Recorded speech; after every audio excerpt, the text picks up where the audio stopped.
Hi friends, എല്ലാവർക്കും സഹകാരി raise പ്ലസിന്റെ cooperative ലോയുടെ മറ്റൊരു ക്ലാസ്സിലേക്ക് സ്വാഗതം. ഇന്ന് നമ്മൾ ഡിസ്കസ് ചെയ്യുന്നത് മെമ്പർഷിപ്പിന്റെ പാർട്ട് 2 ആണ്. നമ്മൾ കഴിഞ്ഞ പാർട്ടിൽ എന്തൊക്കെ പഠിച്ചത്? നമ്മളെ സെക്ഷൻ 16B ഒക്കെയാണ് നമ്മൾ കഴിഞ്ഞ പാർട്ടിൽ പഠിച്ചത് അല്ലേ. അതിന്റെ കൺസേൺ റൂൾസ് ആണ്, അല്ലെങ്കിൽ റൂൾ 16 ആണ് ഇവിടെ പഠിക്കുന്നത്. നമ്മൾ പാർട്ട് 2 പഠിക്കുന്നത്. റൂൾ 16. നമ്മുടെ റൂൾ 16 എന്താ പറയുന്നത്? നമ്മുടെ മെമ്പർഷിപ്പിനുള്ള കണ്ടീഷൻസ് ആണ് പറയുന്നത്. ഒരാൾക്ക് മെമ്പർഷിപ്പ് എടുക്കുന്നതിന് മുമ്പ് എന്തൊക്കെ കണ്ടീഷൻസ് ഉണ്ട് എന്നാണ് നമ്മൾ റൂൾ 16 പറയുന്നത്.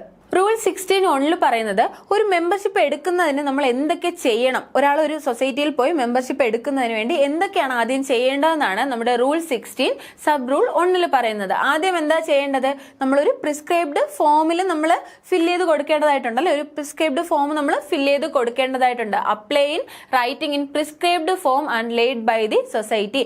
മെമ്പർഷിപ്പിനുള്ള ഒരു പ്രിസ്ക്രൈബ്ഡ് ഫോമിൽ നമ്മൾ ഡീറ്റെയിൽസ് ഫില്ല് ചെയ്ത് കൊടുക്കണം. അടുത്തെന്താ പറയുന്നത്? അടുത്തെന്താ? Application should be approved by the committee. നമ്മുടെ മെമ്പർഷിപ്പിന്മേൽ ഒരു തീരുമാനം എടുക്കേണ്ടത്, നമുക്ക് മെമ്പർഷിപ്പ് തരണമോ വേണ്ടയോ എന്നുള്ള തീരുമാനം എടുക്കേണ്ടത് ആരാണ്? കമ്മിറ്റിയാണ്. അപ്പോൾ ഈ ആപ്ലിക്കേഷൻ മേൽ കമ്മിറ്റി എന്ത് ചെയ്യും? ഒരു തീരുമാനം എടുക്കും. ആ കമ്മിറ്റി നമ്മുടെ ആപ്ലിക്കേഷൻ അപ്രൂവ് ചെയ്യും. അടുത്തെന്താ പറയുന്നത്? He has to fulfil all other conditions laid down in act, rule and bylaw. നമ്മുടെ ആപ്ലിക്കേഷൻ മാനേജിംഗ് കമ്മിറ്റി എന്ത് ചെയ്യും? പരിശോധിക്കും അല്ലെ. പരിശോധിച്ചതിന് ശേഷം നമ്മുടെ നിയമത്തിലും ചട്ടത്തിലും, അതായത് ആക്ടിലും റൂളിലും ബൈലോ ഒക്കെ പറയുന്ന കണ്ടീഷൻസ് എല്ലാം ബാധകമാണോ, അല്ലെങ്കിൽ കണ്ടീഷൻസ് എല്ലാം പാലിച്ചിട്ടുണ്ടോ എന്ന് നോക്കിയിട്ടായിരിക്കും നമുക്ക് എന്ത് ചെയ്യുന്നത്? മെമ്പർഷിപ്പ് തരണമോ വേണ്ടയോ എന്ന് മാനേജിംഗ് കമ്മിറ്റി തീരുമാനം എടുക്കുന്നത്. പിന്നെന്താ? If the applicant for membership is other society, മറ്റേതെങ്കിലും ഒരു സൊസൈറ്റിയോ ഏതെങ്കിലും ഒരു സ്റ്റാറ്റ്യൂട്ടറി ഓർ നോൺ സ്റ്റാറ്റ്യൂട്ടറി ബോർഡോ ആണ് എന്ത് നമ്മുടെ മെമ്പർഷിപ്പിന് വേണ്ടി വരുന്നതെങ്കിൽ, മറ്റൊരു സൊസൈറ്റിയിൽ മെമ്പർഷിപ്പ് എടുക്കാൻ ഉദ്ദേശിക്കുന്നതെങ്കിൽ ആ കൺസേൺ സൊസൈറ്റിയുടെ അല്ലെങ്കിൽ കൺസേൺ ബോർഡിന്റെ കമ്മിറ്റിയിൽ പാസ്സാക്കിയ ഒരു റെസൊല്യൂഷൻ കൂടി അതിനോടൊപ്പം ആപ്ലിക്കേഷനോടൊപ്പം ഉണ്ടായിരിക്കണം. അപ്പോൾ എന്താണ് പറയുന്നത്? If the applicant for membership is other society or any statutory or non statutory board approved by the government, the application for membership shall be accompanied by a resolution to authorising it to apply to such membership. മറ്റൊരു സൊസൈറ്റിയോ ഒരു സ്റ്റാറ്റ്യൂട്ടറിയോ non statutory ബോഡിയോ ആണ് എന്ത് നമ്മുടെ മെമ്പർഷിപ്പിന് വേണ്ടി വരുന്നതെങ്കിൽ അവരുടെ കമ്മിറ്റിയിൽ പാസ്സാക്കിയ ഒരു റെസൊല്യൂഷൻ കൂടി മെമ്പർഷിപ്പിന് വേണ്ടിയിട്ടുള്ള ആപ്ലിക്കേഷനോടൊപ്പം നമ്മൾ വെക്കേണ്ടതായിട്ടുണ്ട്. അതാണ് ഇവിടെ 16(1)(d) പറയുന്നത്. ഇനി നോക്കിയേ, റൂൾ 16(2) വളരെ ഇമ്പോർട്ടന്റ് ആയിട്ടുള്ള റൂളാണ് എന്ത്? Rule 16(2).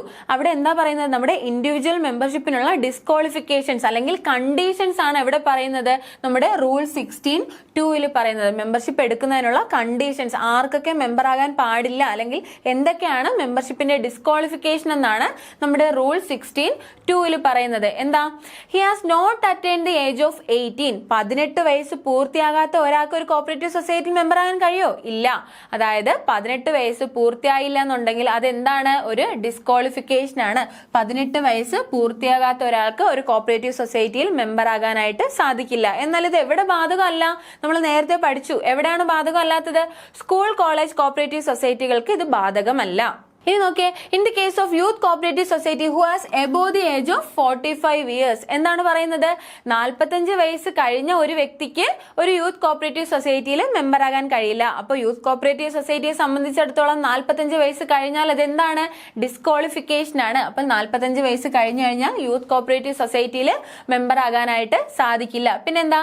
He should not be a resident within the area of operation or does not own or possess the land in the area of operation of society. എന്താ പറയുന്നത്? സൊസൈറ്റിയുടെ ഏരിയ ഓഫ് ഓപ്പറേഷനകത്ത് സ്ഥിരതാമസം ഇല്ലാത്ത ഒരു വ്യക്തിക്കോ അല്ലെങ്കിൽ സ്വന്തമായി ഭൂമി ഇല്ലാത്ത ഒരു വ്യക്തിക്കോ ഒരു കാരണവശാലും എന്ത് ചെയ്യാൻ കഴിയില്ല? ഒരു കോപ്പറേറ്റീവ് സൊസൈറ്റിയിൽ മെമ്പർ ആകാനായിട്ട് സാധിക്കില്ല. അപ്പോൾ എന്താണ്? ഒന്നുകിൽ എന്താണ് അയാൾക്ക് സൊസൈറ്റിയുടെ ഏരിയ ഓഫ് ഓപ്പറേഷനകത്ത്, ഒന്നുകിൽ ആ സൊസൈറ്റിയുടെ ഏരിയ ഓഫ് ഓപ്പറേഷനകത്ത് താമസിക്കുന്ന വ്യക്തി ആയിരിക്കണം, ഇല്ലാന്നുണ്ടെങ്കിൽ ഭൂമി ഉണ്ടാകണം. ഇത് രണ്ടും ഇല്ല എന്നുണ്ടെങ്കിൽ എന്ത് ചെയ്യാൻ പറ്റില്ല? ഒരു കോപ്പറേറ്റീവ് സൊസൈറ്റിയിൽ മെമ്പർ ആകാനായിട്ട് സാധിക്കില്ല. അത് ഡിസ്ക്വാളിഫിക്കേഷൻ ആണ്. അടുത്ത് എന്താ പറയുന്നത്? He's an insolvent or applied to be an adjudicated as an insolvent. എന്താണ്? അയാൾ ഇൻസോൾവെന്റ് ആണ്, അതായത് പാപ്പരാണ്. പാപ്പരെന്ന് വെച്ചാൽ എന്താ? ഒന്നുമില്ല, സാമ്പത്തിക ശേഷി ഒന്നുമില്ല എന്ന് കോർട്ട് അംഗീകരിച്ചിട്ടുള്ള വ്യക്തിയാണെങ്കിലോ അല്ലാന്നുണ്ടെങ്കിൽ അല്ലാന്നുണ്ടെങ്കിൽ പാപ്പരാകുന്നതിന് വേണ്ടി അപേക്ഷിച്ചിട്ടുള്ള വ്യക്തിക്കോ ഒരു കാരണവശാലും എവിടെ മെമ്പർഷിപ്പ് കൊടുക്കില്ല? ഒരു കോപ്പറേറ്റീവ് സൊസൈറ്റിയിൽ മെമ്പർഷിപ്പ് കൊടുക്കില്ല. എന്താ പറയുന്നത്? ഒരു ഇൻസോൾവെന്റ് ആകാൻ അപ്ലൈ ചെയ്തിട്ടുള്ള വ്യക്തിക്ക് ഒരു കാരണവശാലും എന്ത് ചെയ്യില്ല? ഒരു കോപ്പറേറ്റീവ് സൊസൈറ്റിയിൽ മെമ്പർ ആകാനായിട്ട് സാധിക്കില്ല. മറ്റൊരു ഡിസ്ക്വാളിഫിക്കേഷൻ എന്താണ്? If he's and sentenced for any offence other than political character or not involving moral turpitude. എന്താണ് പറയുന്നത്? ഏതെങ്കിലും കുറ്റകൃത്യങ്ങൾക്ക് ശിക്ഷിക്കപ്പെട്ടിട്ടുള്ള ആളാണെന്നുണ്ടെങ്കിൽ അവർക്ക് എന്ത് ചെയ്യാൻ കഴിയില്ല? ഒരു കോപ്പറേറ്റീവ് സൊസൈറ്റിയിൽ മെമ്പർ ആകാൻ കഴിയില്ല. എന്നാൽ ഇതിന് ചില എക്സംഷൻസ് ഉണ്ട്. എന്താണ്?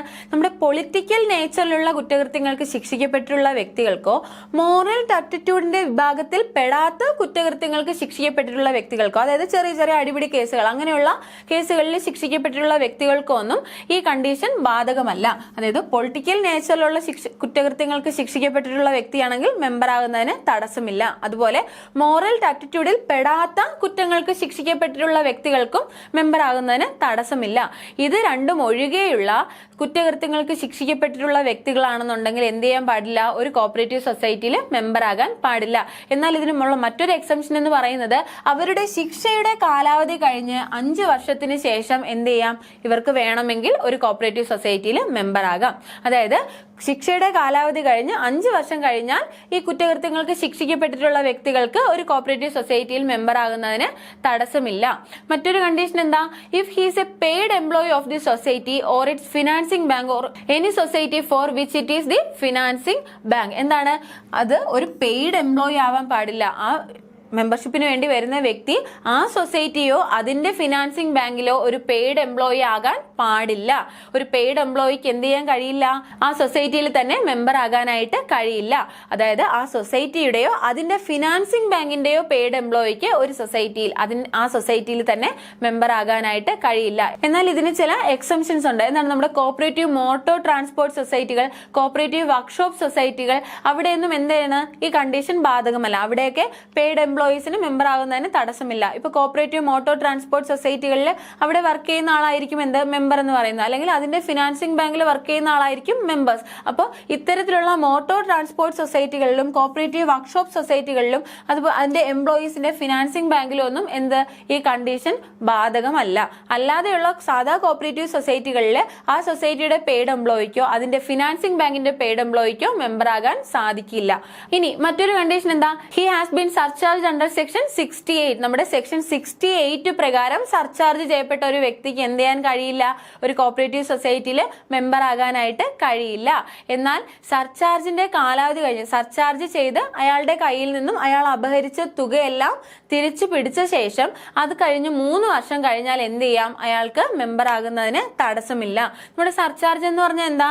നമ്മുടെ ഓഡിറ്റ് ചെയ്യുമ്പോഴും എൻക്വയറി ഒക്കെ നടത്തുന്ന സമയത്ത് ഒരു സൊസൈറ്റിയുടെ എംപ്ലോയിയോ മറ്റേതെങ്കിലും ഉദ്യോഗസ്ഥനോ ഒക്കെ എന്താണ് സൊസൈറ്റിയിൽ ക്യാഷിന്റെ മിസ്അപ്രോപ്രിയേഷൻ നടത്തിയതായിട്ട് കണ്ടെത്തുകയോ അല്ലെങ്കിൽ ഡോക്യുമെന്റ്സ് ഒക്കെ മാനിപ്പുലേറ്റ് ചെയ്തതായിട്ട് കണ്ടെത്തുകയോ സൊസൈറ്റിയുടെ ഏതെങ്കിലും അസറ്റോ അല്ലെങ്കിൽ പണമോ ഒക്കെ നഷ്ടപ്പെടുന്നതിന് കാരണമാണെന്ന് കണ്ടെത്തി കഴിഞ്ഞാൽ അയാൾ എന്ത് ചെയ്യുന്നു? നമ്മുടെ സെക്ഷൻ 68 പ്രകാരം സർചാർജ് ചെയ്യുന്നു അല്ലെ? അവരുടെ കയ്യിൽ നിന്ന് അതിന്റെ ഇരട്ടി തുക പിഴ സഹിതം നമ്മൾ പിടിച്ച് സൊസൈറ്റിയിലേക്ക് അടയ്ക്കും. അത്തരത്തിൽ സർചാർജ് ചെയ്യപ്പെട്ടിട്ടുള്ള വ്യക്തികളാണെങ്കിൽ അയാൾ ആ എമൗണ്ട് റീപേ ചെയ്ത് 3 വർഷത്തിന് ശേഷം അയാൾക്ക് എന്ത് ചെയ്യാം? കോപ്പറേറ്റീവ് സൊസൈറ്റിയിൽ മെമ്പർ ആകുന്നതിന് തടസ്സമില്ല. അതുവരെ അയാൾ എന്താണ്? ഡിസ്ക്വാളിഫൈഡ് ആയിരിക്കും. ഒരു കോപ്പറേറ്റീവ് സൊസൈറ്റിയിൽ മെമ്പർ ആകുന്നതിന് ഡിസ്ക്വാളിഫൈഡ് ആയിരിക്കും. പിന്നെ അതുപോലെ പറയുന്ന മറ്റൊരു കണ്ടീഷനാണ് എന്ത്? എക്സ്പെൽ ചെയ്യപ്പെട്ടിട്ടുള്ള ഒരു വ്യക്തിക്ക് കോപ്പറേറ്റീവ് സൊസൈറ്റിയിൽ മെമ്പർ ആകാൻ കഴിയില്ല. എന്നാൽ 1 വർഷത്തിന് ശേഷം എക്സ്പെൽഷന്റെ കാലാവധി കഴിഞ്ഞ് 1 വർഷത്തിന് ശേഷം അയാൾക്ക് മെമ്പർ ആകുന്നതിന് തടസ്സമില്ല. 1 വർഷം വരെ അയാൾ ഡിസ്ക്വാളിഫൈഡ് ആയിരിക്കും. എക്സ്പെൽഷൻ എന്ന് പറഞ്ഞാൽ എന്താ? നമ്മുടെ സൊസൈറ്റിയുടെ താല്പര്യങ്ങൾക്ക് വിരുദ്ധമായി ഒരു വ്യക്തി പ്രവർത്തിക്കുകയാണ്, അല്ലെന്നുണ്ടെങ്കിൽ ബൈലോ പ്രൊവിഷൻസിന് വിരുദ്ധമായി ഒരു വ്യക്തി പ്രവർത്തിക്കുകയാണെന്നുണ്ടെങ്കിൽ മാനേജിംഗ് കമ്മിറ്റിക്ക് സ്പെഷ്യൽ ജനറൽ ബോഡിയിലൂടെ എന്ത് ചെയ്യാം? ഒരു മെമ്പറെ പുറത്താക്കാം. സ്പെഷ്യൽ ജനറൽ ബോഡിയാണ് എക്സ്പെൽഷൻ ചെയ്യുന്നത് അല്ലെ? ഒരു മെമ്പറെ പുറത്താക്കുന്ന എക്സ്പെൽ ചെയ്യുന്നതിന്റെ അതോറിറ്റി എന്ന് പറയുന്നത് സ്പെഷ്യൽ ജനറൽ ബോഡിയാണ്. ഇത്തരത്തിൽ സ്പെഷ്യൽ ജനറൽ ബോഡി ഒരു മെമ്പറെ പുറത്താക്കി. ഈ മെമ്പറിന് തിരിച്ച് വീണ്ടും മറ്റൊരു കോപ്പറേറ്റീവ് സൊസൈറ്റിയിൽ മെമ്പർ ആകണമെന്നുണ്ടെങ്കിൽ എത്ര വർഷം കഴിയണം? 1 വർഷം കഴിയണം. 1 വർഷം വരെ അയാൾക്ക് ഡിസ്ക്വാളിഫിക്കേഷൻ ആയിരിക്കും. അയാൾ ഡിസ്ക്വാളിഫൈഡ് ആയിരിക്കും. അയാൾക്ക് അയാൾക്ക് യാതൊരു കോപ്പറേറ്റീവ് സൊസൈറ്റിയിലും മെമ്പർ ആകാനായിട്ട് സാധിക്കുകയില്ല. അപ്പൊ നമ്മൾ ഡിസ്ക്വാളിഫിക്കേഷൻസ് എന്തൊക്കെയാണ് നമ്മൾ പഠിച്ചത്? വളരെ വളരെ ഇമ്പോർട്ടന്റ് ആണ്. എന്തൊക്കെയാണ്? 18 വയസ്സ് കഴിയാത്ത ഒരു വ്യക്തിക്ക് ഒരു കോപ്പറേറ്റീവ് സൊസൈറ്റിയിൽ മെമ്പർ ആകാൻ കഴിയില്ല. യൂത്ത് കോപ്പറേറ്റീവ് സൊസൈറ്റികളുടെ കാര്യത്തിലാണെങ്കിലോ 45 വയസ്സ് കഴിഞ്ഞാൽ അയാൾക്ക് മെമ്പർ ആകാൻ കഴിയില്ല. പിന്നെ എന്താണ്? സൊസൈറ്റിയുടെ ഏരിയ ഓഫ് ഓപ്പറേഷനകത്ത് സ്ഥിരതാമസം ഇല്ലാത്ത ആളോ സ്വന്തമായി ഭൂമി ഇല്ലാത്ത ആൾക്കോ എന്ത് ചെയ്യാൻ കഴിയില്ല? ഒരു കോപ്പറേറ്റീവ് സൊസൈറ്റിയിൽ മെമ്പർ ആകാൻ കഴിയില്ല. എന്നാൽ ഇത് സ്കൂൾ കോളേജ് കോപ്പറേറ്റീവ് സൊസൈറ്റികൾക്ക് ഈ ഏരിയ ഓഫ് ഓപ്പറേഷനകത്ത് താമസിക്കണം എന്നുള്ള കണ്ടീഷൻ ബാധകമല്ല. പിന്നെന്താ? അയാള് ഇൻസോൾവെന്റ് ആയിട്ടുള്ള ഒരു വ്യക്തിക്കോ അല്ലാന്നുണ്ടെങ്കിൽ ഇൻസോൾവെന്റ് ആകാൻ അപ്ലൈ ചെയ്യപ്പെട്ടിട്ടുള്ള ഒരു വ്യക്തിക്കോ ഒരു കോപ്പറേറ്റീവ് സൊസൈറ്റിയിലും എന്താകാൻ കഴിയില്ല? മെമ്പർ ആകാനായിട്ട് കഴിയില്ല. അതുപോലെ എന്താണ്? ഏതെങ്കിലും കുറ്റകൃത്യങ്ങൾക്ക് ശിക്ഷ അനുഭവിച്ചിട്ടുള്ള ആളാണെന്നുണ്ടെങ്കിൽ ഏതൊഴികെ പൊളിറ്റിക്കൽ നാച്ചുറലുള്ള കുറ്റകൃത്യങ്ങളും അതുപോലെ മോറൽ ടപ്റ്റിറ്റ്യൂഡിൽ പെടാത്ത കുറ്റകൃത്യങ്ങളും ഒഴികെ ബാക്കി എല്ലാ കുറ്റകൃത്യങ്ങൾക്കും ശിക്ഷ അനുഭവിച്ചിട്ടുള്ള ആളാണെന്നുണ്ടെങ്കിൽ അയാൾക്ക് 5 വർഷം വരെ അയാൾ എന്തായിരിക്കും? ഡിസ്ക്വാളിഫൈഡ് ആയിരിക്കും. 5 വർഷം കഴിഞ്ഞാൽ മാത്രമേ, ശിക്ഷയുടെ കാലാവധി കഴിഞ്ഞ് 5 വർഷം കഴിഞ്ഞാൽ മാത്രമേ അയാൾക്ക് എന്താകാനായിട്ട് കഴിയൂ? ഒരു കോപ്പറേറ്റീവ് സൊസൈറ്റിയിൽ മെമ്പർ ആകാനായിട്ട് കഴിയൂ. പിന്നെന്താ? ആ സൊസൈറ്റിയുടെയോ അല്ലാന്നുണ്ടെങ്കിൽ അതിന്റെ ഫിനാൻസിങ് ബാങ്കിന്റെയോ ഒരു പെയ്ഡ് എംപ്ലോയിക്ക് ആ കോപ്പറേറ്റീവ് സൊസൈറ്റിയിൽ എന്ത് ചെയ്യാൻ കഴിയില്ല? മെമ്പർ ആകാനായിട്ട് കഴിയില്ല. എന്നാൽ ഇത് എവിടെ ബാധകമല്ല? നമ്മുടെ മോട്ടോർ ട്രാൻസ്പോർട്ട് സൊസൈറ്റികൾക്കും അതുപോലെ കോപ്പറേറ്റീവ് വർക്ക്ഷോപ്പ് സൊസൈറ്റികൾക്കും അതിന്റെ ഫിനാൻസിങ് ബാങ്കിനും ഒന്നും ഈ കണ്ടീഷൻ ബാധകമല്ല. പിന്നെന്താ? സർചാർജ് ചെയ്യപ്പെട്ടിട്ടുള്ള വ്യക്തിക്ക് നമ്മുടെ സെക്ഷൻ 68 പ്രകാരം സർചാർജ് ചെയ്യപ്പെട്ടിട്ടുള്ള വ്യക്തിയാണെന്നുണ്ടെങ്കിൽ അയാളുടെ കയ്യിൽ നിന്നും ആ തുകയെല്ലാം തിരിച്ച് റീപേ ചെയ്ത് കഴിഞ്ഞ് 3 വർഷത്തിന് ശേഷം മാത്രമേ എന്ത് ചെയ്യാൻ കഴിയൂ? അയാൾക്ക് ഒരു കോപ്പറേറ്റീവ് സൊസൈറ്റിയിൽ മെമ്പർ ആകാൻ കഴിയൂ. 3 വർഷം വരെ അയാൾ എന്തായിരിക്കും? ഡിസ്ക്വാളിഫൈഡ് ആയിരിക്കും. അതുപോലെ എക്സ്പെൽ ചെയ്യപ്പെട്ടിട്ടുള്ള ഒരു വ്യക്തി എക്സ്പെൽഷന്റെ പീരീഡ് കഴിഞ്ഞ് 1 വർഷം വരെ അയാൾ ഡിസ്ക്വാളിഫൈഡ് ആയിരിക്കും. എക്സ്പെൽഷൻ കഴിഞ്ഞ് 1 വർഷത്തിന് ശേഷമേ അയാൾക്ക് ഒരു കോപ്പറേറ്റീവ് സൊസൈറ്റിയിൽ മെമ്പർ ആകാൻ കഴിയൂ. 1 വർഷം വരെ അയാൾ എന്തായിരിക്കും? ഡിസ്ക്വാളിഫൈഡ് ആയിരിക്കും. ഇനി നമ്മൾ പഠിക്കുന്നത് നമ്മുടെ റൂൾ 16 തന്നെ ഉള്ള മറ്റൊരു പ്രധാനപ്പെട്ട ഭാഗമാണ്. എന്ത്? Removal of membership. Removal of members ആണ് നമ്മൾ പഠിക്കുന്നത്. നമ്മുടെ റൂൾ 16(1) നമ്മൾ എന്ത് പഠിച്ചു? എന്താ പഠിച്ചത്? നമ്മൾ എങ്ങനെയാണ് മെമ്പർഷിപ്പിന് വേണ്ടി അപ്ലൈ ചെയ്യേണ്ടത് അതിന്റെ കണ്ടീഷൻസ് ആണ് പഠിച്ചത്. സബ് റൂൾ 2 മെമ്പർഷിപ്പിന്റെ ഡിസ്ക്വാളിഫിക്കേഷൻ ആണ് പഠിച്ചത്. ഇനി നമ്മൾ പഠിക്കാൻ പോകുന്നത് നമ്മുടെ റൂൾ 16 സബ് റൂൾ 3ഉം 4ഉം ആണ്. എന്ത്? റൂൾ 16 സബ് റൂൾ 3ഉം 4ഉം. 3ലും 4ലും എന്ത് തന്നെയാണ് പറയുന്നത്? മെമ്പേഴ്സിന്റെ റിമൂവൽ തന്നെയാണ് പറയുന്നത്. എന്താണ് റിമൂവൽ എന്ന് പറഞ്ഞാൽ? നമ്മുടെ നിയമത്തിനകത്ത് എക്സ്പെൽഷനും പറയുന്നുണ്ട്, എന്തും പറയുന്നുണ്ട്, റിമൂവലും പറയുന്നുണ്ട്. എന്താണ് ഈ എക്സ്പെൽഷനും റിമൂവലും തമ്മിലുള്ള വ്യത്യാസം? എന്താ? നമ്മുടെ റിമൂവൽ എന്ന് പറയുന്നത് ഒരു ഇന്നെലിജിബിൾ മെമ്പറിനെ പുറത്താക്കുന്നതിനെയാണ് നമ്മൾ എന്തോ പറയുന്നത്? റിമൂവൽ എന്ന് പറയുന്നത്. ഒരു ഇന്നെലിജിബിൾ മെമ്പറിനെ പുറത്താക്കുന്നതിനെ റിമൂവൽ എന്നും ഒരു എലിജിബിൾ മെമ്പറിനെ പുറത്താക്കുന്നതിനെ നമ്മൾ എന്തും പറയും? എക്സ്പെൽഷൻ എന്നും പറയും. എന്താ ഈ ഇന്നെലിജിബിൾ മെമ്പർ എന്ന് പറഞ്ഞാൽ? എന്താ? നമ്മൾ സെക്ഷൻ 16ലും നമ്മൾ റൂൾ 16ലും നമ്മൾ കുറച്ചധികം കണ്ടീഷൻസ് പഠിച്ചു അല്ലെ? ഒരാൾ മെമ്പർ ആകുന്നതിനുള്ള കുറച്ച് കണ്ടീഷൻസ്. ആർക്കാണ് ഒരു കോപ്പറേറ്റീവ് സൊസൈറ്റിയിൽ മെമ്പർ ആകാമെന്നും ആർക്ക് മെമ്പറായി കൂടാ എന്നും ഒക്കെ നമ്മൾ സെക്ഷൻ 16ലും റൂൾ 16ലും പഠിച്ചു. ഈ സെക്ഷൻ 16ലും റൂൾ 16ലും പറയുന്ന ക്വാളിഫിക്കേഷൻസ് ഇല്ലാത്ത മെമ്പേഴ്സിനെയാണ് എന്ത് പറയുന്നത്? ഇന്നെലിജിബിൾ മെമ്പേഴ്സ് എന്ന് പറയുന്നത്. അവർക്ക് എന്ത് ചെയ്യാൻ പറ്റില്ല? നിയമപരമായി ഒരു കോപ്പറേറ്റീവ് സൊസൈറ്റിയിൽ മെമ്പർ ആകാനായിട്ട് സാധിക്കില്ല. അവരെയാണ് നമ്മൾ എന്ത് പറയുന്നത്? ഇന്നെലിജിബിൾ മെമ്പേഴ്സ് എന്ന് പറയുന്നത്. ഇന്നെലിജിബിൾ മെമ്പേഴ്സ് എന്ന് പറയുന്നത് അവരെയാണ് നമ്മൾ ഇന്നെലിജിബിൾ മെമ്പേഴ്സ് എന്ന് പറയുന്നത്. ഇനി എലിജിബിൾ മെമ്പേഴ്സ് എന്ന് പറഞ്ഞാൽ എന്താ? നമ്മുടെ സെക്ഷൻ 16 റൂൾ 16 പ്രകാരമുള്ള എല്ലാ ക്വാളിഫിക്കേഷനുമുള്ള വ്യക്തികളാണ് എലിജിബിൾ മെമ്പേഴ്സ്. എന്നാൽ അവരെന്ത് ചെയ്യുന്നു? സൊസൈറ്റിയുടെ താല്പര്യങ്ങൾക്ക് വിരുദ്ധമായി പ്രവർത്തിക്കുകയും ബൈലോ പ്രൊവിഷന് വിരുദ്ധമായി പ്രവർത്തിക്കുകയും ചെയ്യുന്ന സമയത്താണ് നമ്മൾ അവരെ പുറത്താക്കുന്നത്, എലിജിബിൾ മെമ്പേഴ്സിനെ പുറത്താക്കുന്നത്. ഇന്നെലിജിബിൾ മെമ്പേഴ്സിനെ പുറത്താക്കുന്നതാണ് എവിടെ പറയുന്നത്? നമ്മുടെ റൂൾ 16 സബ് റൂൾ 3ലും സബ് റൂൾ 4ലും പറയുന്നത്. എന്താണെന്ന് നോക്കിയേ. റൂൾ 16 സബ് റൂൾ 3ല് മാനേജിംഗ് കമ്മിറ്റി പുറത്താക്കുന്നതിനാണ്. ഒരു മെമ്പറെ മാനേജിംഗ് കമ്മിറ്റി പുറത്താക്കുന്നതാണ് എവിടെ പറയുന്നത്? റൂൾ 16 സബ് റൂൾ 3ല് പറയുന്നത്. ഒരു മെമ്പറെ മാനേജിംഗ് കമ്മിറ്റി പുറത്താക്കുന്നത്. ഏതൊക്കെ സാഹചര്യത്തിലാണ് ഒരു മെമ്പറെ മാനേജിംഗ് കമ്മിറ്റി പുറത്താക്കുന്നത്? വേറെ person admitted to membership without knowing he's an ineligible. എന്താണ്? അയാൾ ഇന്നെലിജിബിൾ ആണെന്ന് അറിയാതെ മാനേജിംഗ് കമ്മിറ്റി അയാൾക്ക് മെമ്പർഷിപ്പ് കൊടുത്തു, അയാളെ മെമ്പറായിട്ട് അഡ്മിറ്റ് ചെയ്തു, അയാൾ സെക്ഷൻ 16 റൂൾ 16 ഡിസ്ക്വാളിഫിക്കേഷൻ ഉള്ള ആളാണ്. അയാൾക്ക് ഒരു കാരണവശാലും ഒരു കോപ്പറേറ്റീവ് സൊസൈറ്റിയിൽ മെമ്പർ ആകാൻ സാധിക്കില്ല. ഇത് അറിയാതെ എന്ത് ചെയ്തു? അയാൾക്ക് മെമ്പർഷിപ്പ് കൊടുത്തു. ആ കേസിലും അതുപോലെ തന്നെ എന്താണ്, ഓർ സബ്സിക്വന്റ്ലി ബിക്കം ഇൻഎലിജിബിൾ. അയാൾ മെമ്പർഷിപ്പ് എടുത്ത സമയത്ത് അയാൾക്ക് എലിജിബിലിറ്റി ഉണ്ടായിരുന്നു, എന്നാൽ അയാൾ പിന്നീട് ഇൻഎലിജിബിളായി മാറിയതാണ്. ഈ രണ്ട് കേസിലുമാണ് എന്ത് ചെയ്യുന്നത്? മാനേജിംഗ് കമ്മിറ്റി പുറത്താക്കുന്നത്. Without knowing and ineligible. ഇപ്പൊ നോക്കിയേ, 18 വയസ്സ് തികയാത്ത ഒരു വ്യക്തി, 18 വയസ്സ് തികയുന്നില്ല എന്ന് അറിയാതെ എന്ത് ചെയ്യുന്നു? മാനേജിംഗ് കമ്മിറ്റി അയാളെ മെമ്പറായിട്ട് അഡ്മിറ്റ് ചെയ്യുന്നു. ഇല്ലാന്നുണ്ടെങ്കിൽ അൺസൗണ്ടഡ് മൈൻഡ് ആയിട്ടുള്ള ഒരു വ്യക്തി, ഒരു കാരണവശാലും അൺസൗണ്ടഡ് മൈൻഡ് ആയിട്ടുള്ള വ്യക്തിക്ക് എന്ത് ചെയ്യാൻ കഴിയില്ല? ഒരു കോപ്പറേറ്റീവ് സൊസൈറ്റിയിൽ മെമ്പർ ആകാൻ കഴിയില്ല. എന്നാൽ ഇത് അറിയാതെ കോപ്പറേറ്റീവ് സൊസൈറ്റിയിലെ മാനേജിംഗ് കമ്മിറ്റി അയാൾക്ക് മെമ്പർഷിപ്പ് കൊടുത്തു. ഇതൊക്കെയാണ് അറിയാതെ മെമ്പർഷിപ്പ് കൊടുക്കുന്നതിനുള്ള കണ്ടീഷൻസ്. ഇനി സബ്സിക്വന്റ്ലി ഇൻഎലിജിബിൾ ആവുന്നത് എപ്പോഴായിരിക്കും? ഒരു ഉദാഹരണം പറയുകയാണെന്നുണ്ടെങ്കിൽ എന്താണ്, സൊസൈറ്റിയുടെ ഏരിയ ഓഫ് ഓപ്പറേഷനകത്ത് താമസിച്ചിരുന്ന ഒരു വ്യക്തി, അയാൾക്ക് ആ സമയത്ത് എന്ത് ചെയ്യുന്നു? അയാൾ എലിജിബിൾ ആയിരുന്നു, ആ സൊസൈറ്റിയുടെ ഏരിയ ഓഫ് ഓപ്പറേഷനകത്താണ് താമസിക്കുന്നത്. എന്നാൽ പിന്നീട് അയാൾ എന്ത് ചെയ്യുന്നു? പിന്നീട് അയാൾ അവിടെ നിന്ന് മാറി മറ്റൊരു സ്ഥലത്ത് താമസിക്കുന്നു. ഇപ്പൊ നിലവിൽ സൊസൈറ്റിയുടെ ഏരിയ ഓഫ് ഓപ്പറേഷനകത്തല്ല താമസിക്കുന്നത്. അങ്ങനെയുള്ള കേസുകളിലാണ് എന്താണ്, സബ്സിക്വന്റ് ആയിട്ട് ഇൻഎലിജിബിൾ ആയി മാറുന്നത്. ഓക്കെ, അപ്പോൾ ഇൻഎലിജിബിൾ ആണെന്ന് അറിയാതെ മെമ്പർഷിപ്പ് കൊടുക്കുകയോ അല്ലാന്നുണ്ടെങ്കിൽ പിന്നീട് ഇൻഎലിജിബിൾ ആയി മാറുകയോ ചെയ്യുന്ന വ്യക്തികളെയാണ് നമ്മൾ എന്ത് ചെയ്യുന്നത്? റിമൂവ് ചെയ്യുന്നത്. ആര് റിമൂവ് ചെയ്യും? മാനേജിംഗ് കമ്മിറ്റി റിമൂവ് ചെയ്യും. ഓക്കെ, ഇത്തരത്തിൽ മാനേജിംഗ് കമ്മിറ്റി റിമൂവ് ചെയ്ത് കഴിഞ്ഞാൽ അതോടുകൂടി അയാൾ ആ സൊസൈറ്റിയുടെ മെമ്പർ അല്ലാതായി തീരും. അപ്പോൾ മാനേജിംഗ് കമ്മിറ്റി റിമൂവ് ചെയ്യുന്നതിന്റെ 2 കണ്ടീഷനാണുള്ളത്. എന്തൊക്കെയാണ്? അയാൾ ഇൻഎലിജിബിൾ ആണെന്ന് അറിയാതെ മെമ്പർഷിപ്പ് കൊടുത്തു. അത് മറ്റൊരു കണ്ടീഷൻ എന്താണ്? അല്ല എന്നുണ്ടെങ്കിൽ അയാളെ എന്ത് ചെയ്യുന്നു? അയാൾ പിന്നീട് ഇൻഎലിജിബിൾ ആയി മാറി. അങ്ങനെയുള്ള കേസുകളിലാണ് managing committee rule 16 sub rule 3 പ്രകാരം ആ മെമ്പറെ പുറത്താക്കുന്നത്. ഇനി റൂൾ 16 സബ് റൂൾ 4 പ്രകാരം ആർക്ക് പുറത്താക്കാം? രജിസ്ട്രാറിന് റിമൂവ് ചെയ്യാം. അതിന്റെ കണ്ടീഷൻ എന്താ? വേറെ member of society become ineligible to continue such. അതായത് അയാൾ ഇൻഎലിജിബിൾ ആണെന്ന് അറിഞ്ഞിട്ടും അയാൾ എന്ത് ചെയ്യുന്നു? ആ സൊസൈറ്റിയിൽ തുടരുകയാണ്. മാനേജിംഗ് കമ്മിറ്റി അയാളെ റിമൂവ് ചെയ്തില്ല. ഓക്കെ, അയാൾ ഇപ്പോഴും ഇൻഎലിജിബിൾ ആയിക്കൊണ്ട് തന്നെ ആ സൊസൈറ്റിയിൽ തുടരുകയാണ് എന്ന് രജിസ്ട്രാറിന് ബോധ്യം വന്നാലോ, അല്ല എന്നുണ്ടെങ്കിൽ ആ സൊസൈറ്റിയുടെ തന്നെ ഒരു മെമ്പറിന്റെ റെപ്രസെന്റേഷൻ മേലോ, അല്ല എന്നുണ്ടെങ്കിൽ ഫിനാൻസിംഗ് ബാങ്കിന്റെ റിക്വസ്റ്റിന്മേലോ രജിസ്ട്രാറിന് എന്ത് ചെയ്യാം?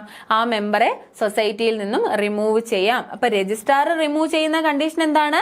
അയാള് ഇൻഎലിജിബിൾ ആയിട്ട് ആ സൊസൈറ്റിയിൽ തുടരുകയാണ്. മാനേജിംഗ് കമ്മിറ്റി അയാളെ പുറത്താക്കിയില്ല, അയാൾ ഇപ്പോഴും ആ സൊസൈറ്റിയിൽ തുടരുകയാണെന്ന് രജിസ്ട്രാറിന് സ്വയമേ ബോധ്യപ്പെട്ടാലോ, അതുപോലെ തന്നെ അല്ലാന്നുണ്ടെങ്കിൽ സൊസൈറ്റിയുടെ മറ്റൊരു മെമ്പറിന്റെ റിക്വസ്റ്റിന്മേലോ, അല്ല എന്നുണ്ടെങ്കിൽ ഫിനാൻസിംഗ് ബാങ്കിന്റെ റിക്വസ്റ്റിന്മേലോ ആണ് അയാൾ എന്ത് ചെയ്യുന്നത്?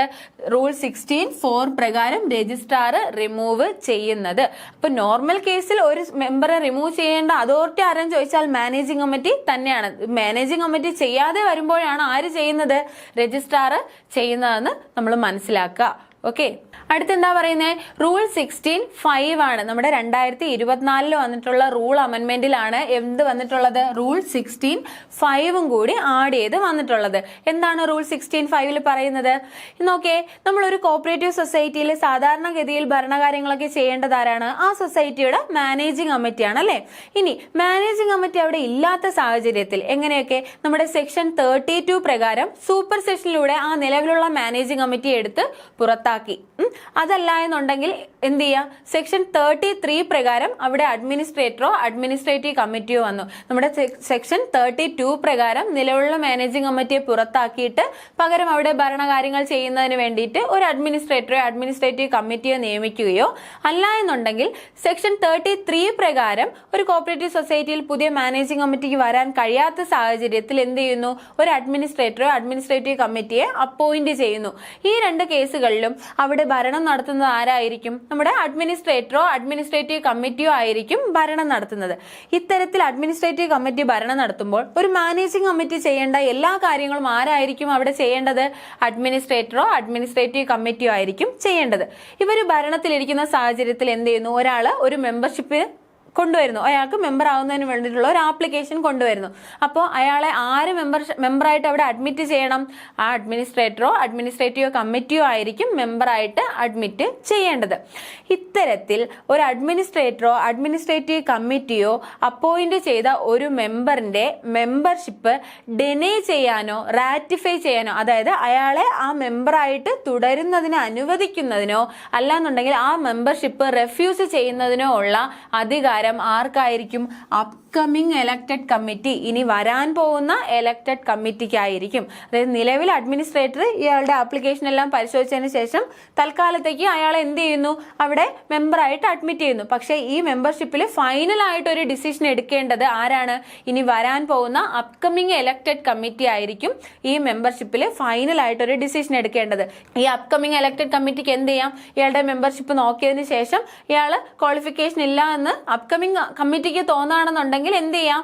ഈ മെമ്പർഷിപ്പ് റിജക്ട് ചെയ്ത് അയാളെ എന്ത് ചെയ്യാം? മെമ്പർഷിപ്പിൽ നിന്ന് പുറത്താക്കാം. അല്ലാന്നുണ്ടെങ്കിൽ അയാളെ മെമ്പറായിട്ട് അവിടെ തുടരാൻ തന്നെ അനുവദിക്കുകയും ചെയ്യാം. അപ്പോൾ ആ മെമ്പർഷിപ്പിൽ അഡ്മിനിസ്ട്രേറ്ററോ അഡ്മിനിസ്ട്രേറ്റീവ് കമ്മിറ്റിയോ കൊടുത്ത ഒരു മെമ്പർഷിപ്പില് ഫൈനലായിട്ട് ഒരു ഡിസിഷൻ എടുക്കേണ്ട അധികാരം ആർക്കായിരിക്കും?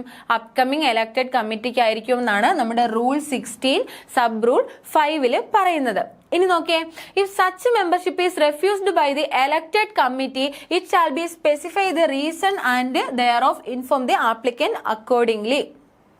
എന്താ പറയുന്നത്? അപ്കമിങ് എലക്റ്റഡ് കമ്മിറ്റി അയാളെ പുറത്താക്കാനാണ് തീരുമാനിച്ചതെങ്കിൽ എന്ത് ചെയ്യണം? കാര്യകാരണ സഹിതം അത് അയാളെ ബോധിപ്പിച്ചിരിക്കുകയും വേണം. റെഫ്യൂസ് ചെയ്യുകയാണെന്നുണ്ടെങ്കിൽ അതിന്റെ കാരണ സഹിതം ആ വ്യക്തിയെ ബോധിപ്പിച്ചിരിക്കണം. അതുപോലെ the elected committee has to take decision within a period of 1 year from the date of assuming charge by the elected committee.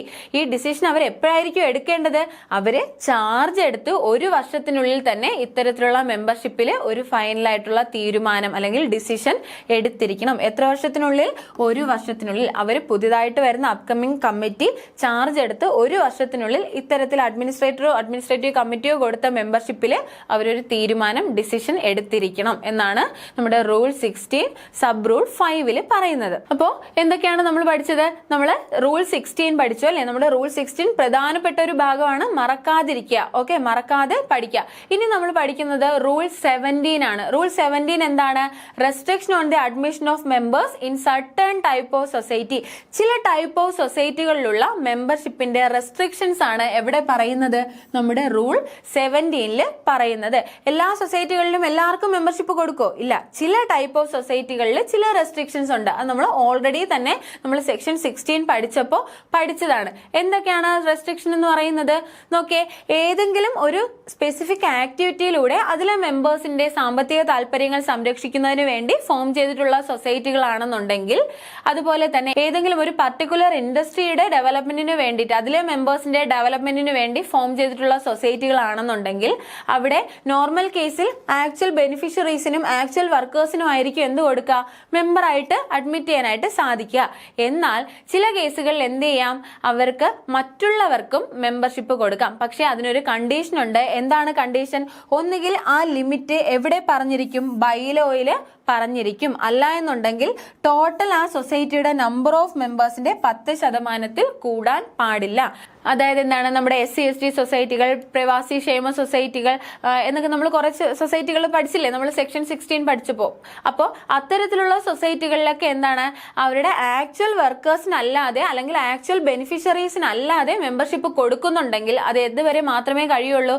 ഒന്നുകിൽ ബൈലോയിൽ പറഞ്ഞിട്ടുള്ള നമ്പർ വരെയോ, അല്ല എന്നുണ്ടെങ്കിൽ ആ സൊസൈറ്റിയുടെ ടോട്ടൽ നമ്പർ ഓഫ് മെമ്പേഴ്സിന്റെ 10% വരെ മാത്രമേ എന്ത് ചെയ്യാനായിട്ട് കഴിയുള്ളൂ? മറ്റുള്ളവരെ സൊസൈറ്റിയിൽ മെമ്പറായിട്ട് അഡ്മിറ്റ് ചെയ്യാനായിട്ട് കഴിയുകയുള്ളൂ. ഇനി നമ്മുടെ റൂൾ 16 ബന്ധപ്പെട്ട് വരുന്ന കുറച്ച് ടൈം ലിമിറ്റ് നോക്കാം. ഇപ്പോൾ നോക്കിയേ, ഇഫ് സെന്റൻസ്ഡ്, അതായത് ഏതെങ്കിലും കുറ്റകൃത്യങ്ങൾക്ക് ശിക്ഷ അനുഭവിച്ചിട്ടുള്ള വ്യക്തിയാണെന്നുണ്ടെങ്കിൽ, നമ്മൾ പഠിച്ചോലെ ഇപ്പോൾ. എന്നാൽ ഇതിനുള്ള എക്സംഷൻ എന്താണ്? പൊളിറ്റിക്കൽ നേച്ചറുള്ള കുറ്റങ്ങൾക്കോ അതുപോലെ തന്നെ നമ്മുടെ മോറൽ ടപ്റ്റിറ്റ്യൂഡിൽ പെടാത്ത കുറ്റകൃത്യങ്ങളോ ഒഴികെയുള്ള ബാക്കി ഏതെങ്കിലും കുറ്റകൃത്യങ്ങൾക്ക് ശിക്ഷിക്കപ്പെട്ടിട്ടുള്ള വ്യക്തിയാണെന്നുണ്ടെങ്കിൽ ശിക്ഷയുടെ കാലാവധി കഴിഞ്ഞ് എത്ര വർഷത്തിന് ശേഷം മാത്രമേ അയാൾക്ക് ഒരു കോപ്പറേറ്റീവ് സൊസൈറ്റിയിൽ മെമ്പർ ആകാനായിട്ട് കഴിയുള്ളൂ? എത്ര വർഷമാണ്? 5 years elapsed. 5 വർഷത്തിന് ശേഷമേ അയാൾക്ക് ഒരു കോപ്പറേറ്റീവ് സൊസൈറ്റിയിൽ മെമ്പർ ആകാൻ കഴിയൂ. 5 വർഷം വരെ അയാൾ എന്തായിരിക്കും? ഡിസ്ക്വാളിഫൈഡ് ആയിരിക്കും. ഇനി സെക്ഷൻ 68 പ്രകാരം സർചാർജ് ചെയ്യപ്പെട്ടിട്ടുള്ള ഒരു വ്യക്തിയാണെന്നുണ്ടെങ്കിലോ ആ എമൗണ്ട് എല്ലാം റീപേ ചെയ്ത് കഴിഞ്ഞ് എത്ര വർഷത്തിന് ശേഷമേ അയാൾക്ക് വീണ്ടും ഒരു കോപ്പറേറ്റീവ് സൊസൈറ്റിയിൽ മെമ്പർ ആകാൻ സാധിക്കൂ? 3 വർഷത്തിന് ശേഷം. 3 വർഷം വരെ അയാൾക്ക് ഒരു കോപ്പറേറ്റീവ് സൊസൈറ്റിയിൽ മെമ്പർ ആകാൻ പറ്റില്ല. എക്സ്പെൽ ചെയ്യപ്പെട്ടിട്ടുള്ള ഒരു വ്യക്തിയാണെങ്കിലോ അയാൾക്ക് എത്ര വർഷം കഴിഞ്ഞതിന് ശേഷം മാത്രമേ ഒരു കോപ്പറേറ്റീവ് സൊസൈറ്റിയിൽ മെമ്പർ ആകാനായിട്ട് സാധിക്കൂ? എത്രയാണ്? 1 year elapsed. 1 വർഷത്തിന് ശേഷം മാത്രമേ അയാൾക്ക് ഒരു കോപ്പറേറ്റീവ് സൊസൈറ്റിയിൽ മെമ്പർ ആകാനായിട്ട് സാധിക്കുകയുള്ളൂ. അപ്പൊ നമ്മൾ ഇന്നത്തെ ക്ലാസ്സിൽ എന്തൊക്കെയാണ് പഠിച്ചത്? നമ്മൾ റൂൾ 16 പഠിച്ചു അല്ലെ? റൂൾ 16 സബ് റൂൾ 1 പഠിച്ചു, 2 പഠിച്ചു, 3, 4, 5 പ്രധാനപ്പെട്ട ഓരോ സബ് റൂളും പ്രധാനമാണ്. റൂൾ 16(1) നമ്മൾ എന്താ പഠിച്ചത്? എങ്ങനെയൊക്കെയാണ് ഒരു കോപ്പറേറ്റീവ് സൊസൈറ്റിയിൽ മെമ്പർഷിപ്പ് കൊടുക്കേണ്ടത്, എങ്ങനെ പ്രിസ്ക്രൈബ്ഡ് ഫോമിൽ കൊടുക്കണം, ആ ആപ്ലിക്കേഷൻ ആര് അപ്രൂവ് ചെയ്യണം? കമ്മിറ്റി അപ്രൂവ് ചെയ്യണം. ഈ ആപ്ലിക്കേഷൻ എങ്ങനെയായിരിക്കും? അയാൾ ഈ വരുന്ന വ്യക്തി നമ്മുടെ ആക്ടിനും റൂളിനും ബൈലോയ്ക്കും പറഞ്ഞിട്ടുള്ള കണ്ടീഷൻസ് എല്ലാം പാലിച്ചിട്ടുണ്ടോ എന്ന് മാനേജിംഗ് കമ്മിറ്റി ചെക്ക് ചെയ്തതിന് ശേഷം മാത്രമേ എന്ത് ചെയ്യുള്ളൂ? മെമ്പർഷിപ്പ് കൊടുക്കുകയുള്ളൂ. അതുപോലെ മറ്റേതെങ്കിലും ഒരു സൊസൈറ്റിയോ സ്റ്റാറ്റ്യൂട്ടറിയോ നോൺ സ്റ്റാറ്റ്യൂട്ടറി ബോഡിയാണ് മെമ്പർ ആവുന്നതെങ്കിൽ ആ കൺസേൺ സൊസൈറ്റിയുടെ അല്ലെങ്കിൽ കൺസേൺ ബോർഡിന്റെ കമ്മിറ്റിയിൽ പാസ്സാക്കിയ ഒരു റെസൊല്യൂഷൻ കൂടി ഇതിനോടൊപ്പം ഉണ്ടായിരിക്കണം. റൂൾ 16(2) എന്താണ്? ഡിസ്ക്വാളിഫിക്കേഷൻ. വളരെ ഇമ്പോർട്ടന്റ് ആണ്. എന്താണ്? 18 വയസ്സ് കഴിയാത്ത വ്യക്തിക്ക് മെമ്പർ ആകാൻ സാധിക്കില്ല. ഒരു യൂത്ത് കോപ്പറേറ്റീവ് സൊസൈറ്റിയിലാണെങ്കിൽ 45 വയസ്സ് കഴിഞ്ഞ വ്യക്തിക്ക് മെമ്പർ ആകാൻ കഴിയില്ല. പിന്നെ സൊസൈറ്റിയുടെ ഏരിയ ഓഫ് ഓപ്പറേഷനകത്ത് സ്ഥിരതാമസമോ ഭൂമിയോ ഇല്ലാത്ത വ്യക്തിക്ക് മെമ്പർ ആകാൻ കഴിയില്ല. പിന്നെ ഇൻസോൾവെന്റ് ആയ ഒരു വ്യക്തിക്ക് മെമ്പർ ആകാൻ കഴിയില്ല. പിന്നെ എന്താ? ഏതെങ്കിലും കുറ്റകൃത്യങ്ങൾക്ക് ശിക്ഷ അനുഭവിച്ചിട്ടുള്ള വ്യക്തിയാണെന്നുണ്ടെങ്കിൽ 5 വർഷത്തിന് ശേഷം മാത്രമേ മെമ്പർ ആകാനായിട്ട് കഴിയൂ. 5 വർഷം വരെ ഡിസ്ക്വാളിഫൈഡ് ആയിരിക്കും. അതുപോലെ ഏതെങ്കിലും ഒരു സൊസൈറ്റിയുടെയോ അതിന്റെ ഫിനാൻസിംഗ് ബാങ്കിന്റെയോ പെയ്ഡ് എംപ്ലോയിക്ക് ഒരു സൊസൈറ്റിയിൽ തന്നെ മെമ്പർ ആകാൻ കഴിയില്ല. പിന്നെന്താ പറഞ്ഞത്? സർചാർജ് ചെയ്യപ്പെട്ടിട്ടുള്ള വ്യക്തിയാണെങ്കിൽ സെക്ഷൻ 68 പ്രകാരം സർചാർജ് ചെയ്യപ്പെട്ടിട്ടുള്ള വ്യക്തിയാണെന്നുണ്ടെങ്കിൽ 3 വർഷം വരെ ഡിസ്ക്വാളിഫൈഡ് ആയിരിക്കും. പിന്നെ എക്സ്പെൽ ചെയ്യപ്പെട്ടിട്ടുള്ള വ്യക്തിയാണെന്നുണ്ടെങ്കിൽ 1 വർഷം വരെ ഡിസ്ക്വാളിഫൈഡ് ആയിരിക്കും. പിന്നെ റിമൂവൽ പഠിച്ചു അല്ലെ? നമ്മുടെ സബ് റൂൾ 16 സബ് റൂൾ 3-ലും 4-ലും റിമൂവൽ പറയുന്നത്. 3-ൽ ആരാണ് റിമൂവ് ചെയ്യുന്നത്? ഒരു മെമ്പറെ മാനേജിംഗ് കമ്മിറ്റിയാണ് റിമൂവ് ചെയ്യുന്നത്. 4-ൽ രജിസ്ട്രാറും. പിന്നെ മാനേജിംഗ് കമ്മിറ്റി റിമൂവ് ചെയ്യുന്നത് എങ്ങനെയാണ്? ഇന്നെലിജിബിൾ ആയിട്ടുള്ള ഒരു മെമ്പറെ അത് അറിയാതെ നമ്മൾ മെമ്പറാക്കി അഡ്മിറ്റ് ചെയ്യുകയോ അല്ലാന്നുണ്ടെങ്കിൽ സബ്സിക്വന്റ് ആയിട്ട് അയാൾ പിന്നീട് ഇന്നെലിജിബിൾ ആവുകയോ ചെയ്യുകയാണെന്നുണ്ടെങ്കിൽ മാനേജിംഗ് കമ്മിറ്റിക്ക് പുറത്താക്കാം. സബ് റൂൾ 4 പ്രകാരം രജിസ്ട്രാർ എപ്പോഴാണ് പുറത്താക്കുന്നത്? ഇയാള് മെമ്പറായിട്ട് അവിടെ തുടരുകയാണ്. ഇന്നെലിജിബിൾ ആയിട്ടും അയാളെ മാനേജിംഗ് കമ്മിറ്റി പുറത്താക്കിയില്ല, അയാൾ ഇപ്പോഴും മെമ്പറായി തുടരുകയാണെന്നുണ്ടെങ്കിൽ രജിസ്ട്രാറിന് അത് സ്വയം ബോധ്യം വന്നാലോ അല്ല എന്നുണ്ടെങ്കിൽ ഏതാണ് സൊസൈറ്റിയുടെ ഏതെങ്കിലും ഒരു മെമ്പറിന്റെ റെപ്രസെന്റേഷൻ മേലോ ഫിനാൻസിംഗ് ബാങ്കിന്റെ റിക്വസ്റ്റിന്മേലോ എന്ത് ചെയ്യാം? അയാളെ രജിസ്ട്രാറിന് റിമൂവ് ചെയ്യാം. റിമൂവ് ചെയ്ത് കഴിഞ്ഞാൽ അയാൾ എന്ത് ചെയ്യും? ആ സൊസൈറ്റിയിലെ മെമ്പർ അല്ലാതായി തീരെയാണ് ചെയ്യുന്നത്. പിന്നെ റൂൾ 16(5)-ൽ എന്താണ് പറയുന്നത്? നമ്മുടെ അഡ്മിനിസ്ട്രേറ്ററോ അഡ്മിനിസ്ട്രേറ്റീവ് കമ്മിറ്റിയോ ആണ് ഒരാളെ മെമ്പറായിട്ട് അഡ്മിറ്റ് ചെയ്തതെങ്കിൽ ആ മെമ്പർഷിപ്പിന്മേൽ ഒരു ഫൈനലായിട്ടുള്ള ഡിസിഷൻ എടുക്കാനുള്ള അധികാരം ആർക്കാണ്? അപ്കമിംഗ് എലക്ടഡ് കമ്മിറ്റിക്കാണ്. ആ അപ്കമിംഗ് എലക്ടഡ് കമ്മിറ്റിക്ക് വേണമെങ്കിൽ ആ മെമ്പറെ അവിടെ തുടരാൻ അനുവദിക്കാം, ഇല്ലാന്നുണ്ടെങ്കിൽ അവരുടെ മെമ്പർഷിപ്പ് റെഫ്യൂസ് ചെയ്യാം. എന്ത് തന്നെയാണെങ്കിലും ഇത് അപ്കമിംഗ് എലക്ടഡ് കമ്മിറ്റി ചാർജ് എടുത്ത് 1 വർഷത്തിനകം തന്നെ ഈ മെമ്പർഷിപ്പിന്മേൽ എന്ത് ചെയ്തിരിക്കണം? ഒരു തീരുമാനം എടുത്തിരിക്കണം. പിന്നെ റൂൾ 17 നമ്മൾ പഠിച്ചു. സാധാരണഗതിയിൽ ഏതെങ്കിലും പർട്ടിക്കുലർ ഇൻഡസ്ട്രിയുടെയോ അല്ലെങ്കിൽ പർട്ടിക്കുലർ ആക്ടിവിറ്റിയിലൂടെയോ അതിലെ മെമ്പേഴ്സിന്റെ എക്കണോമിക് ഇൻട്രസ്റ്റിന് വേണ്ടിയിട്ട് ഫോം ചെയ്തിട്ടുള്ള സൊസൈറ്റികളാണെന്നുണ്ടെങ്കിൽ അതിലെ ആക്ച്വൽ മെമ്പേഴ്സിനായിരിക്കും അല്ലെങ്കിൽ ആക്ച്വൽ ബെനിഫിഷ്യറീസിനായിരിക്കും എന്ത് വരിക? മെമ്പർഷിപ്പ് കൊടുക്കുക. അല്ലാത്ത മറ്റുള്ളവർക്ക് മെമ്പർഷിപ്പ് കൊടുക്കണമെന്നുണ്ടെങ്കിൽ എന്ത് ചെയ്യണം? ഒന്നുകിൽ ആ സൊസൈറ്റിയുടെ ബൈലോയിൽ പറഞ്ഞിട്ടുള്ള ലിമിറ്റ് വരെയോ അല്ല എന്നുണ്ടെങ്കിൽ ടോട്ടൽ നമ്പർ ഓഫ് മെമ്പേഴ്സിന്റെ 10% കൂടാതെയോ മാത്രമേ മറ്റുള്ളവരെ ആ സൊസൈറ്റിയിൽ മെമ്പറായിട്ട് അഡ്മിറ്റ് ചെയ്യാനായിട്ട് പാടുള്ളൂ എന്നാണ് എവിടെ പറയുന്നത്? നമ്മുടെ റൂൾ 17-ൽ പറയുന്നത്. നമ്മുടെ മെമ്പർഷിപ്പിന്റെ ഒരു പ്രധാനപ്പെട്ട ഭാഗമായിരുന്നു നമ്മളിന്ന് ഡിസ്കസ് ചെയ്തത്. അപ്പോൾ എല്ലാവർക്കും ക്ലാസ് മനസ്സിലായെന്ന് വിചാരിക്കുന്നു. നന്നായിട്ട് തന്നെ പഠിച്ച് മുന്നോട്ട് പോവുക. All the best.